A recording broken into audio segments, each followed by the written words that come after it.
Good morning, everyone, and welcome to the class. We are doing a revision of chapter 1 of book 1, that is Constitution, Why and How. And in this regard, we were discussing about the factors which are responsible for the effectiveness of the Indian Constitution, or we can say the factors which gives authority to the Constitution of India. And in this regard, we have discussed about the composition of Constituent Assembly. The composition was such that it was representing the diverse groups, sections, class, and communities of the society, and that is the reason it was gaining strength. It was becoming more, and it has become uh, effective. Then we have also discussed about the principle of deliberation. Thus, in the Constituent Assembly, the members were there from different groups, from different sections, and these members of the Constituent Assembly, actually we see that these members were not there to represent the interest of their own community or class or section or group only, but actually they were representing the whole country. And in this regard, we have also discussed about public reason.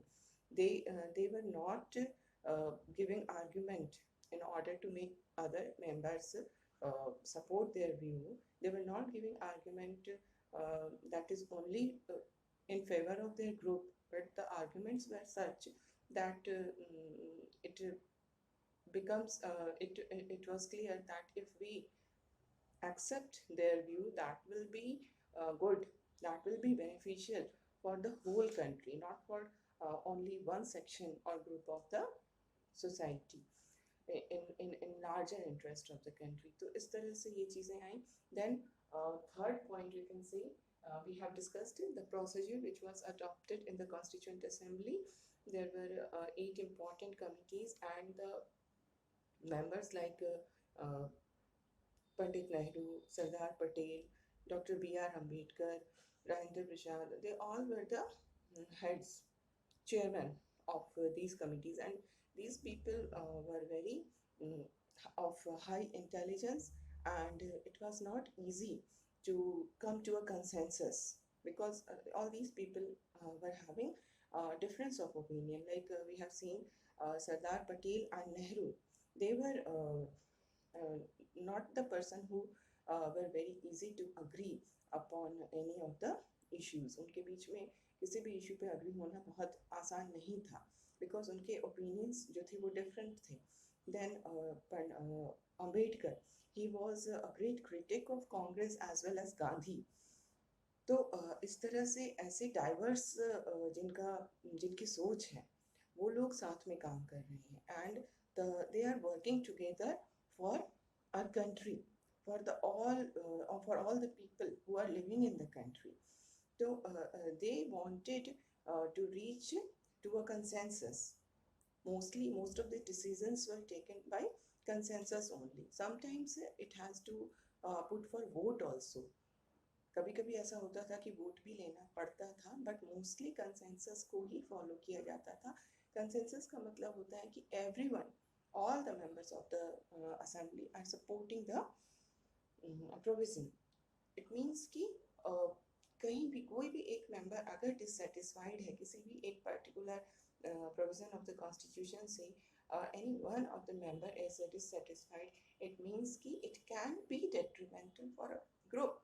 तो ये हमारे जो constitution makers थे, they did not want कि any single member should be dissatisfied. That is why they wanted to reach the decision through consensus only. But sometimes it has to put for vote also.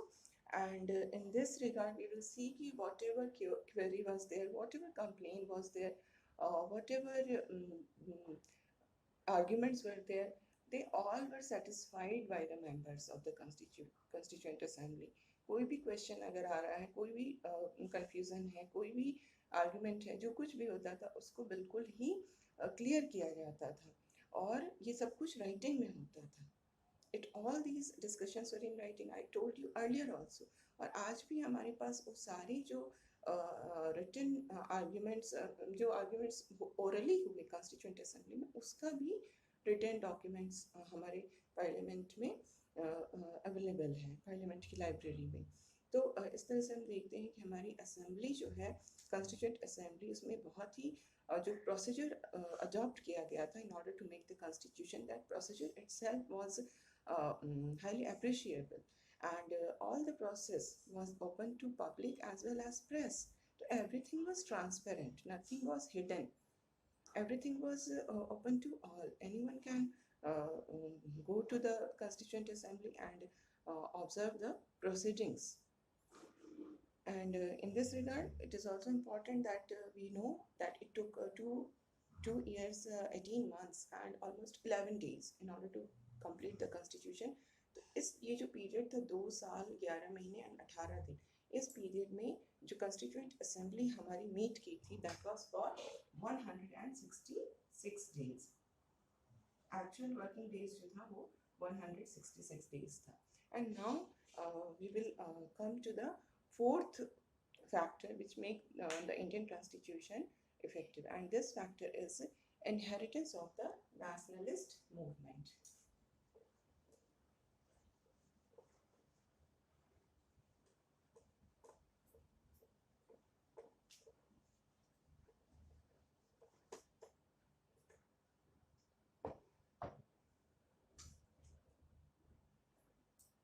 The fourth factor is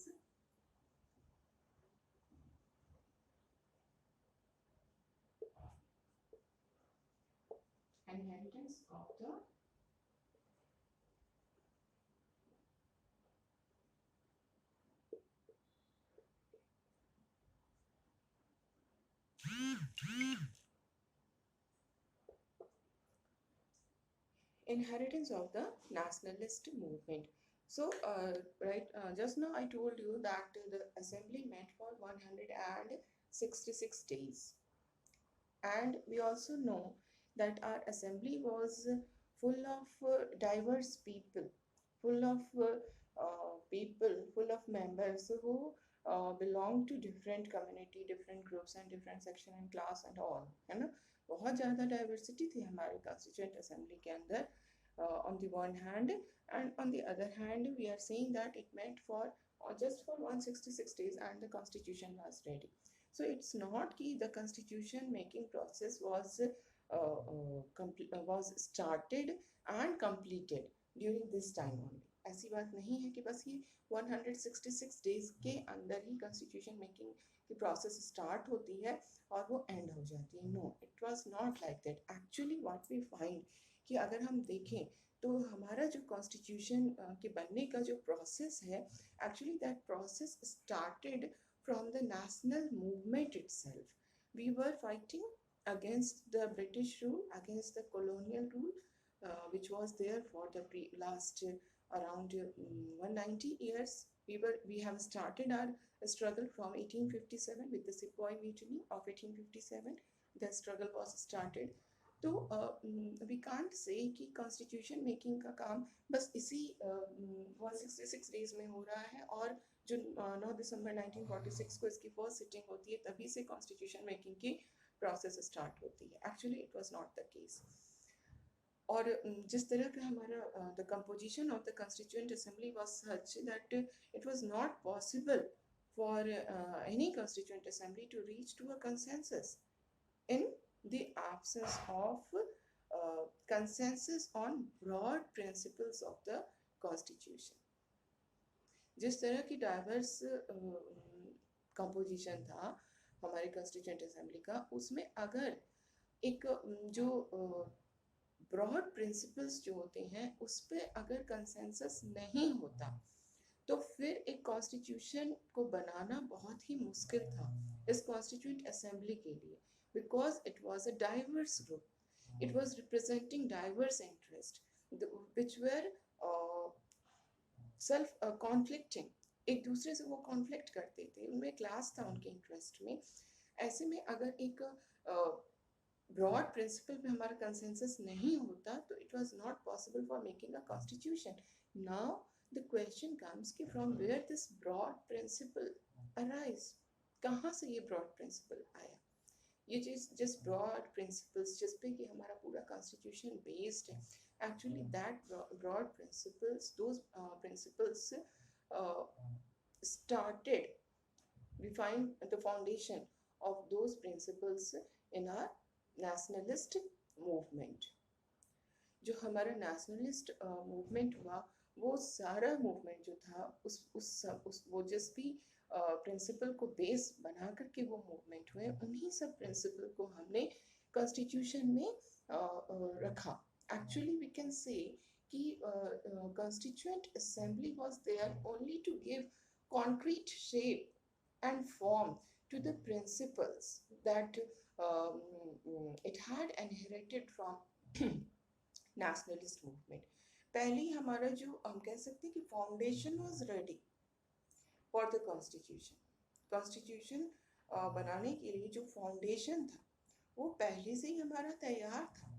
During the nationalist movement, all the principles were accepted. हम पहले ही ये सब कुछ accept कर चुके थे कि हमारा कौन से बेसिक प्रिंसिपल्स होंगे जो हमें चाहिए, कौन सी बेसिक चीज़ें होंगी जो हमें अपने इंडिपेंडेंट कंट्री में चाहिए. तो एक फाउंडेशन जिसको हम कह सकते हैं, फाउंडेशन वाज रेडी. अब what was the function of the constituent assembly? Well, it was the only to give concrete shape and form to the principles which was already there during the nationalist movement. वो principles अपने आप develop हो चुके थे. अब बस यही काम बचा रह गया था कि उन principles को एक concrete form दिया जाए, एक shape दिया जाए through the constitution. तो दिस वाज द फंक्शन. तो ये बहुत काम हमारा आसान हो गया. It became very easy for the makers of the Indian Constitution, for the members of the Constituent Assembly, that the foundation was ready, and that is the reason they were able to complete this constitution successfully. And we see that constitution बनने के बहुत पहले से national movement था, चल रहा था. And during the national movement so many questions arose. बहुत सारे debates होते थे, like कैसा होना चाहिए हमारे गवर्नमेंट का फॉर्म, कैसा होना चाहिए, what should be the form of the government. And it was decided earlier only that we will follow the parliamentary form of government, because the parliamentary form of government is accountable. And we knew that the presidential form of government may president becomes very powerful and he is not accountable to the parliament. तो हमें एक accountable government चाहिए थी. ये हमें पता चल चुका था हमें क्या चाहिए. And we have decided during the nationalist movement that we will go for parliamentary form of government. And there was also consensus during the national movement about the values, about the goals of the constitution, that we want to overcome the inequalities which were prevailing in the society. We were not in favor of inequalities, because at that time जो भी हमारे national movement हो रहे थे, all those were based on equality. Everyone was participating in those nationalist movement. तो हर किसी ने participate किया है, इसका मतलब we are going for equality also. तो ये इस तरह की चीज़ें जो थी, जो कि बहुत ही इम्पोर्टेंट होती हैं, जो जिनको हम कॉन्स्टिट्यूशन का फाउंडेशन कह सकते हैं.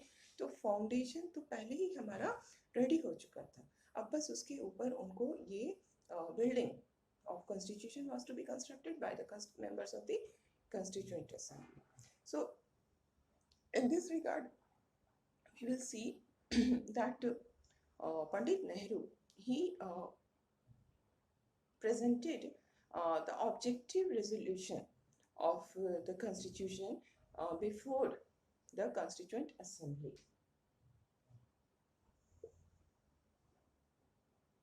Objective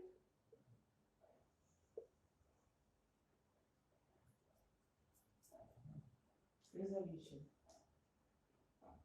It was presented by Nehru. This is very important for you. Objective resolution. It was presented by Nehru in the month of December only in 1946. This is about the aims of the assembly. हम लोग क्यों इस assembly में assemble हुए? What is the reason for assembling as a assembly?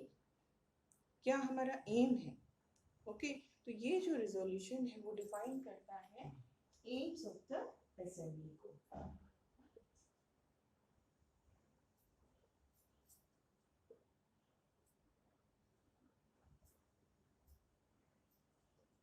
Assembly अगर meet कर रही है, मिल रही है, तो उसके पीछे क्या एम है हमारा? Why are we having this assembly?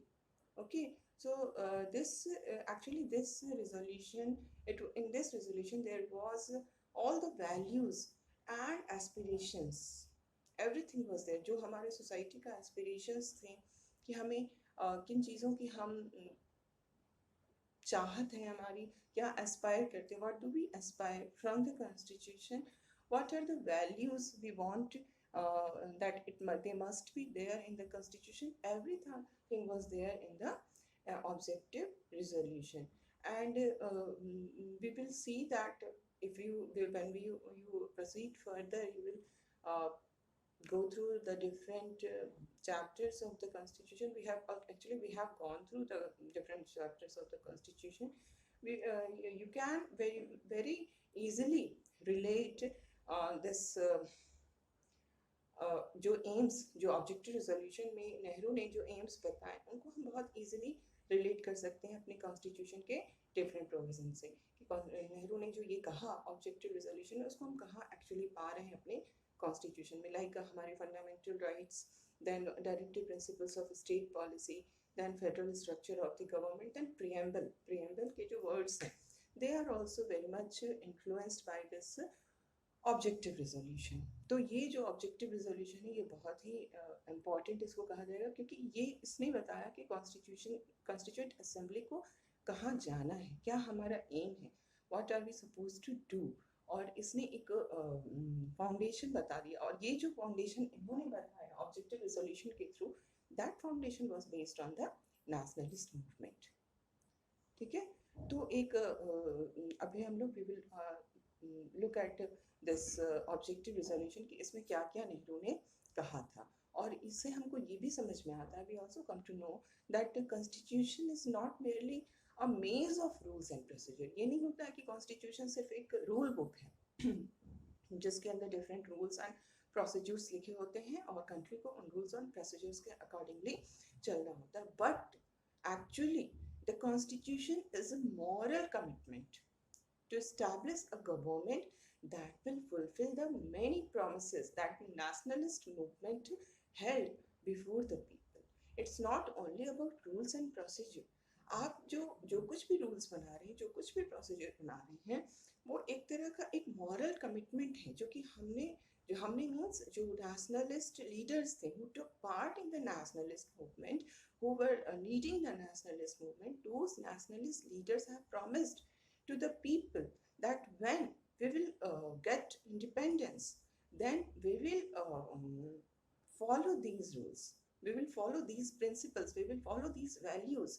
तो हमने जो हमारे nationalist leaders ने during the nationalist movement लोगों से जो प्रॉमिस किया था, उस प्रॉमिस को अब हमें पूरा करना है थ्रू दिस कॉन्स्टिट्यूशन. तो ये प्रॉमिस क्या किया गया था ये अभी बताना है.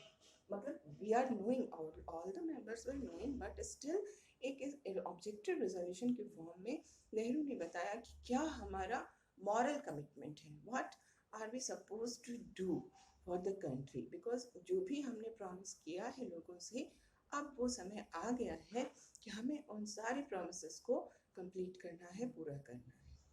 Okay, so in the first place we will see that it was written in the objective resolution that India is an independent sovereign republic.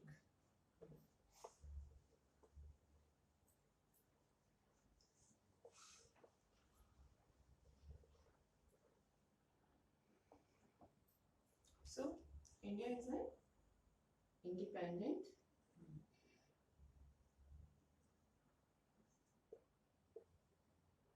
sovereign republic. So the aim of the constitution makers was to make India an independent, sovereign, and republic.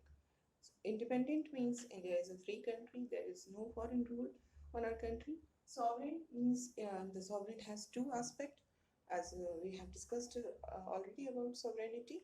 Uh, internal sovereign, internal sovereignty, and external sovereignty. Internal sovereignty means uh, there is no authority higher than the government जो हमारी government है वो सबसे ऊपर है it is all in all but that government two is takes its power it is in power only because of the people because people have voted for the government for the particular political party and that political party forms the government तो अगर government को हम कह रहे हैं कि वो all in all है government is the ultimate authority but this government is actually not there for a permanent period that is only for 5 years then again after 5 years it will have to come to the people for their vote so actually जो हम कहेंगे internal sovereignty की बात कर रहे हैं actually that sovereignty lies with the people are sovereign they are the ultimate authority they have the power to make the government or to break the government so this sovereignty का मतलब होता है जो कि ऑल इन ऑल है ultimate authority उसके ऊपर और कोई भी अथॉरिटी नहीं है and in the external aspect of sovereignty the Indian government is all in all no one can order the Indian government like US is a very rich and powerful country in all aspect it is very powerful but still it cannot dictate any country any sovereign country. So we are a sovereign country. Even we are a member of UNO, but even UNO cannot dictate us. So this is sovereignty. हमारी जो power है वो ultimate है हमसे ऊपर कोई भी नहीं है जो भी कंट्री होती है सॉवरेन जब होती है तो this sovereignty was not there when we were under the British rule. We were not a sovereign country because we were under the rule of British हमारा कुछ था ही नहीं लोगों का इंडिया के जो पीपल थे they did not have any से तो ना तो इंटरनली ना एक्सटर्नली हम सॉवरेन थे but now we are a sovereign country so sovereign means ultimate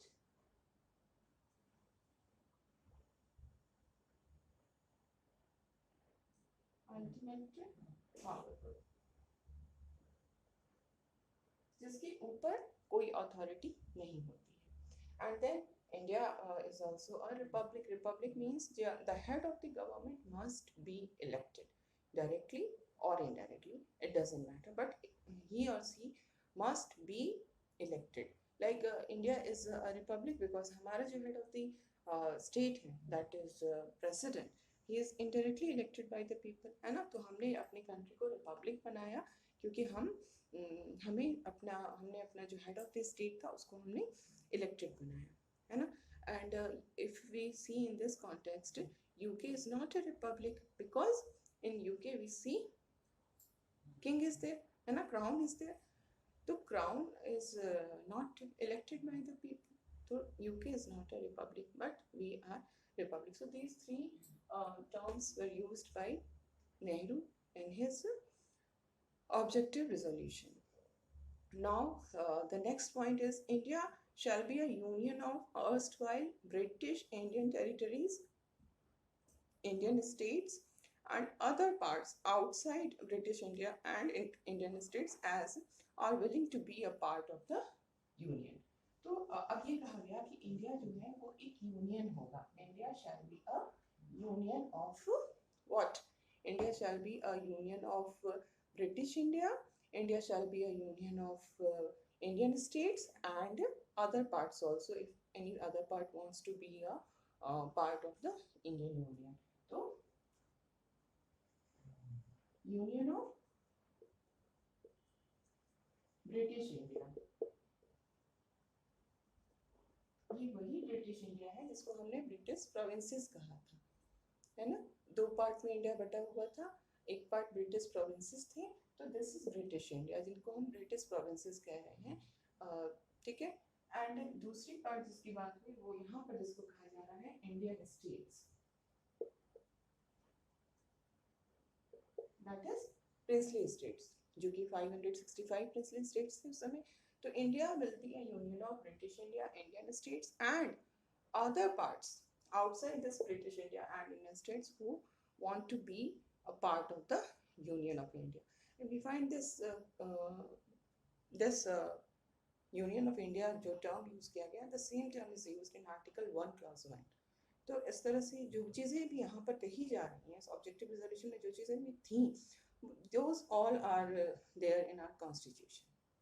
Now the second is, third is, territories forming the union shall be autonomous units and exercise all powers and functions of the government and administration except those assigned to or vested in the union. It means कि जो अभी जो बात कही जा रही है उसका क्या मतलब है कि we are going for a federal government, which means there will be government at two levels. यहाँ पर सिर्फ दो लेवल की बात हो रही है. एक हमारा सेंट्रल लेवल है and the second is state level.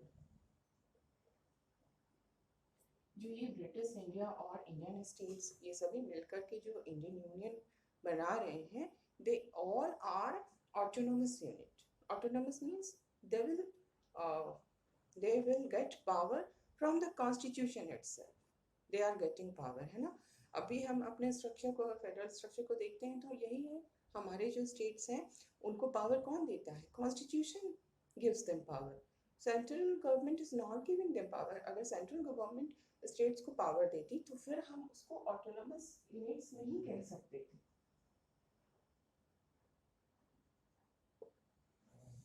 क्योंकि ऑटोनोमस यूनिट कहने का मतलब है कि they are getting power directly from the constitution. जैसे हमारा सेंटर उनको कॉन्स्टिट्यूशन का पावर दे रहा है, उसी तरह से स्टेट्स को भी कॉन्स्टिट्यूशन पावर दे रहा है.